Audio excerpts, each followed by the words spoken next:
आज से करीब 6 साल पहले कोई मार्वल का एक सुपर हीरो हुआ करता था जिसका नाम कुछ आयरन मैन करके था। शायद आप में से कुछ लोग जानते होंगे। तो अभी हुआ यूँ है कि मार्वल की एक नई सीरीज़ रिलीज़ हुई है जिसका नाम है आयरन हार्ट। जो इस आयरन मैन नाम का मतलब जिसको उसका नाम वैसे टोनी था, वो जो बंदा था उसकी जो छोटी-मोटी लेगेसी है उसको ये सीरीज़ कंटिन्यू करती है और वो भी बहुत अच्छे तरीके से। ये सीरीज़ है इस लेवल की कि लोग तो धीरे-धीरे भूलने ही लगे हैं कि आयरन मैन जैसा कुछ एग्जिस्ट भी करता था। और मैं पिछले कुछ समय से नोटिस कर रहा हूँ कि मेरे आसपास के जो कुछ लोग हैं, जो दोस्त हैं या फिर जो मार्वल फैन है या फिर जो इंटरनेट की जो ऑडियंस है और जो ट्रेंड वगैरह चलता रहता है, तो उसमें इस सीरीज की बहुत ज़्यादा चर्चा है क्योंकि सब लोग इस सीरीज के लिए बहुत बहुत ज़्यादा एक्साइटेड है। सभी यही बात कर रहे हैं कि आयरन हार्ट नाम का कोई मार्वल का शो आया है, इसमें ये देखने मिलता है, वो है, मैं बहुत ज़्यादा एक्साइटेड हूँ, ये एक मास्टरपीस है, फलाना ढिमकाना। शिट। तो मार्वल की एक नई सीरीज रिलीज हुई है जिसका नाम है आयरन हार्ट। 6 एपिसोड के साथ रिलीज हुई है। रन टाइम कुछ 50 मिनट से 1 घंटे के आसपास का है एक एपिसोड का। हिंदी डब के साथ जियो हॉटस्टार पर देख सकते हो। अच्छी बात यह है कि एक ही वीक में इसके सारे एपिसोड्स रिलीज कर दिए, पहले 3 और बाकी के 3 कुछ 6-7 दिन के बाद। तो इसमें हम देखते हैं रीरी विलियम्स नाम की एक लड़की, और जिस एक्ट्रेस ने ये रोल प्ले किया है वो 27 ईयर्स ओल्ड है। मुझे तो यकीन नहीं हो रहा है क्योंकि कहीं पर ऐसा लगा नहीं सीरीज में कि ये 27 साल की है। तो रीरी विलियम्स, जिसको हमने पहले वकांडा फॉरएवर मूवी में देखा था, तो इसके आगे की जो कहानी है वो हम इसमें देखते हैं, जिसमें वो अपना एक आयरन सूट बना रही है बिना पैसे, बिना टैग और बिना टोनी जैसे किसी गाइडेंस के। पर बाद में उसे कुछ ऐसा काम मिलता है जिससे वो अच्छा खासा पैसा कमा लेती है। बट वो जो काम है वो थोड़ा सा रिस्की है, इलीगल है, और वो जिनके साथ काम कर ये मतलब कि वो जो टीम है वो बिल्कुल भी सही नहीं है, और इस सीरीज का जो विलन है वो उस टीम में से ही है। हाँ, वैसे सीरीज का जो मेन विलन है, जो कि सबसे बड़ा वाला विलन, वो तो कोई और है जो कि मैं आपको नहीं बताने वाला हूँ, वो आप ही देखना। और वैसे भी हमेशा मार्वल में तो ऐसा ही रहा है कि जो विलन होता है उसके पास कोई रीजन होता है जिस वजह से वो विलन है। जैसे कि थैनोस देख लो, लोकी, किलमोंगर, तो इन सबके पास कुछ ना कुछ रीजन था विलन बनने के लिए। तो सबसे पहली बात कि ये जो रीरी विलियम्स है या कहो कि आयरन हार्ट है, वो तो ऑब्वियस सी बात है कि किसी को पसंद नहीं आएगी, ना ये सीरीज पसंद आएगी, ना ये कैरेक्टर पसंद आएगा। अगर आप एक मार्वल फैन हो, आयरन मैन फैन हो या फिर नहीं हो, फिर भी मुझे नहीं लगता है कुछ आपको खास पसंद आएगा। उसका रीजन ये नहीं है कि ये कैरेक्टर, सीरीज, स्टोरी सब कुछ मतलब एकदम घटिया है। रीजन ये है कि आप आयरन मैन को किसी से रिप्लेस कर रहे हो। भाई वो नहीं हो सकता है आयरन मैन, और आप अभी कैप्टन अमेरिका को भी रिप्लेस करके देख लिया, नहीं होगा। वो सी हल्क बनाई थी, वो भी हमको पता है कि उसका कैसा रिस्पॉन्स रहा।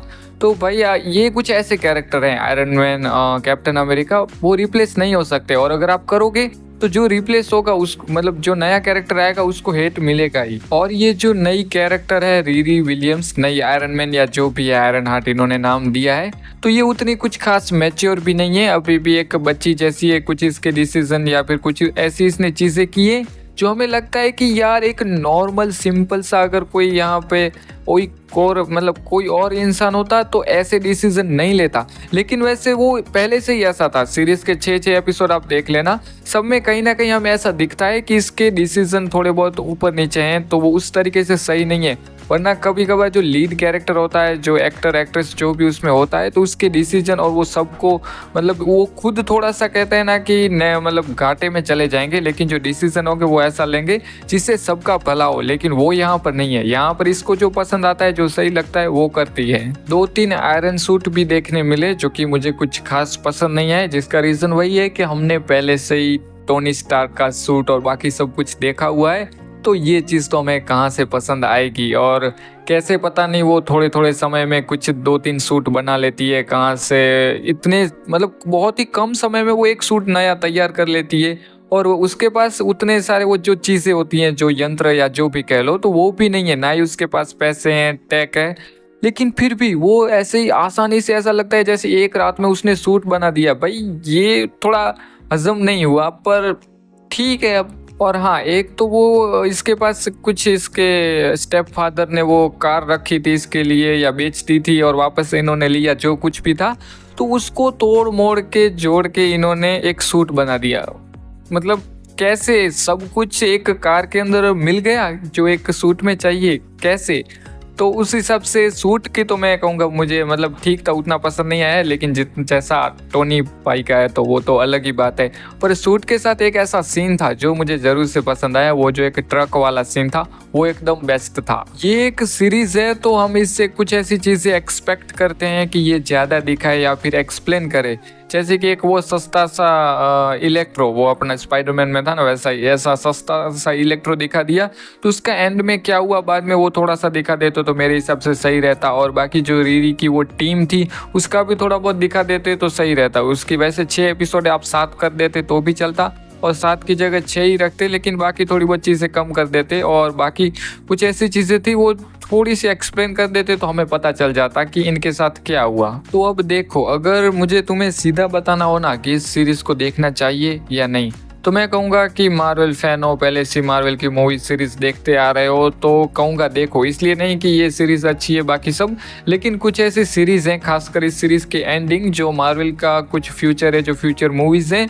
उसके लिए बहुत ज़्यादा इंपॉर्टेंट है। तो आप देख लोगे तो आगे अगर कुछ ऐसा होता है तो आपको आसानी से समझ में आ जाए कि ये यहाँ पर कनेक्टेड है, तो उस वजह से आप देख सकते हो। और वैसे भी एकदम बेकार नहीं है, एक डिसेंट सी अच्छी सी है, तो कम एक्सपेक्टेशन के साथ आप जरूर से देख सकते हो, पसंद आ सकती है। और उसी हिसाब से अगर ओवरऑल मैं इसको रेटिंग देने की बात करूं तो 7 या 6.5 ऐसी दे सकता हूं। एंड जैसा पहले कहा कि इसका वो जो ट्रक ब्लास्ट सीन है जो आयरन सूट के साथ, वो एकदम बेस्ट है, तो वो थोड़ा सा आपको अच्छा लग सकता है। और साथ में इसकी जो एंडिंग है वो भी पसंद आ सकती है, क्योंकि वो फ्यूचर को अच्छे से सेटअप करती है और वो एकदम सही थी।